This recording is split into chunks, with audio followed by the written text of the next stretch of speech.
দেশের ৭৬তম প্রজাতন্ত্র দিবস উপলক্ষে দক্ষিণ জেলা প্রশাসনের উদ্যোগে মঙ্গলবার উত্তর বিলোনিয়া স্কুল মাঠে বিলোনিয়া প্রেস ক্লাব বনাম বিলোনিয়া ক্রিকেট অ্যাসোসিয়েশনের মধ্যে অনুষ্ঠিত হয় প্রীতি ক্রিকেট টুর্নামেন্ট। টসে জয়ী হয়ে প্রথমে ব্যাট করার সিদ্ধান্ত নেয় বিলোনিয়া ক্রিকেট অ্যাসোসিয়েশন। প্রথমে ব্যাট হাতে নির্ধারিত ১৫ ওভার খেলে ৫ উইকেট হারিয়ে ৯২ রান সংগ্রহ করে বিলোনিয়া ক্রিকেট অ্যাসোসিয়েশন ৯৩ রানের লক্ষ্যমাত্রা নিয়ে জবাবে খেলতে নেমে টানটান উত্তেজনাপূর্ণ খেলায় বিলোনিয়া প্রেস ক্লাব নির্ধারিত ১৫ ওভারে ৬ উইকেট হারিয়ে ৯১ রান সংগ্রহ করে। ১ রানে পরাজিত হয়ে বিলোনিয়া প্রেস ক্লাব রানার্স হয়, অপরদিকে চ্যাম্পিয়ন হয় বিলোনিয়া ক্রিকেট অ্যাসোসিয়েশন। প্রজাতন্ত্র দিবসকে সামনে রেখে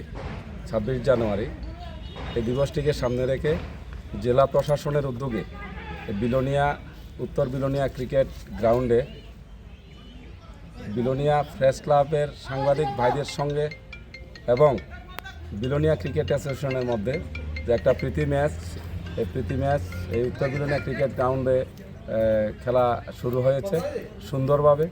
আমি সকলের কাছে আবেদন রাখি এই ধরনের প্রীতি ম্যাচ যেন বিভিন্ন ডেতে, ন্যাশনাল যে ডেগুলো আছে এই ডেতে অনুষ্ঠিত হলে